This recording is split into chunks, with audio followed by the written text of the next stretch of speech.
जामताड़ा में कोयला तस्करी पर भाजपा नेता वीरेंद्र मंडल ने प्रशासन से की कार्रवाई की मांग, आंदोलन की दी चेतावनी।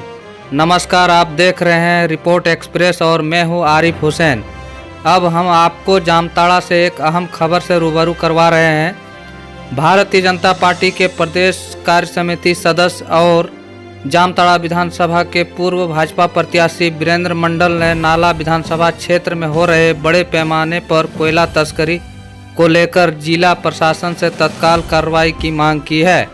उन्होंने चेतावनी दी है कि अगर कार्रवाई नहीं की गई तो वे लोकतांत्रिक तरीके से आंदोलन करेंगे। वीरेंद्र मंडल ने कहा कि नाला में बंद पड़े कोयला खदान से बंगाल, बिहार और झारखंड के माफियाओं द्वारा अवैध रूप से कोयला खनन कर तस्करी की जा रही है और इस पूरे मामले में पुलिस प्रशासन न केवल मूर्तदर्शक बना हुआ है बल्कि इस अवैध कारोबार से माफिया और पुलिस अधिकारी मालामाल हो रहे हैं। उन्होंने कहा कि इस कोयला तस्करी से राष्ट्रीय संपत्ति का नुकसान हो रहा है और राजस्व भी प्रभावित हो रहा है। उन्होंने यह भी आरोप लगाया कि कोयला माफिया इतने दबंग हो गए हैं कि कोई भी समाजसेवी या ग्रामीण इनका विरोध करता है तो उसे जान से मारने की धमकी दी जाती है। इस गंभीर स्थिति में वीरेंद्र मंडल ने प्रशासन से तत्काल कार्रवाई की अपील की है और कहा कि यदि प्रशासन ने इस पर ध्यान नहीं दिया तो अनुमंडल पदाधिकारी और जिला प्रशासन के खिलाफ धरना प्रदर्शन करेंगे। आपको बता दें कि नाला थाना क्षेत्र के एकल कोयला खदान में माफिया तत्वों द्वारा अवैध रूप से कोयले की तस्करी की जाती है, जो साइकिल, मोटरसाइकिल, पिकअप वैन, बैलगाड़ी और ट्रकों के जरिए की जाती है। इस तस्करी के खिलाफ कभी कभी दिखावे के लिए कार्रवाई की जाती है, लेकिन यह अवैध धंधा लगातार जारी है। अब देखना यह होगा कि जिला प्रशासन इस गंभीर मामले पर कब कार्रवाई करता है और इस तस्करी को रोकने के लिए क्या कदम उठाता है। धन्यवाद, आप जुड़े रहे हमारे साथ।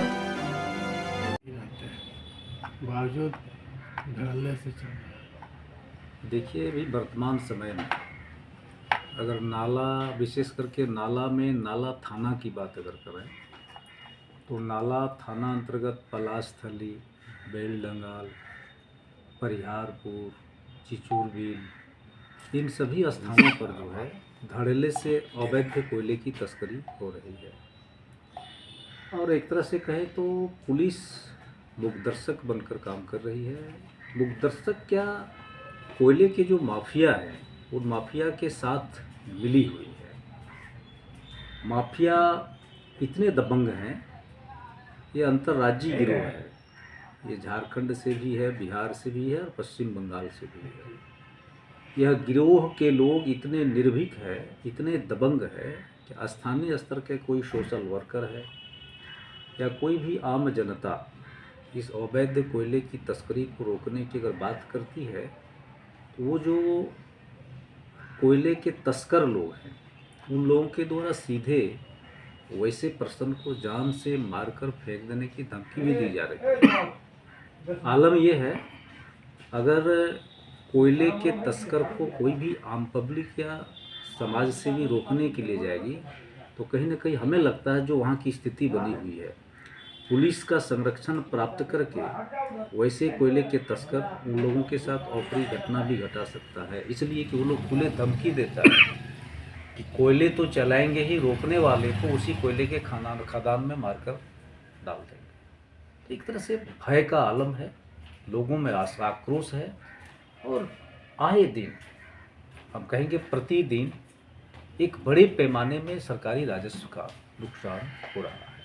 इस संबंध में मैंने पुलिस अधीक्षक जामताड़ा, डीसी जामताड़ा और माइनिंग जामताड़ा, एसडीओ जामताड़ा को भी लिख करके जो है मैंने कंप्लेन दर्ज करी है। अगर जिला प्रशासन अविलंब त्वरित कार्रवाई करते हुए इस कोयले की अवैध तस्करी को नहीं रोकते हैं तो मैं चुप बैठने वाला नहीं। लोकतांत्रिक तरीके से हम लोग अनुमंडल कार्यालय का भी घेराव कर सकते हैं, डीसी आवास का भी घेराव कर सकते हैं और ज़रूरत पड़ेगी तो हम लोग चक्का भी जाम करेंगे, लेकिन इस कोयले की तस्करी को जो अवैध रूप से चल रहा है इसको हम लोग नहीं चलने देंगे। सरकारी राजस्व, एक तरह से ये राष्ट्रीय राजस्व की हानि है, इसको हम लोग कदापि बर्दाश्त नहीं करेंगे।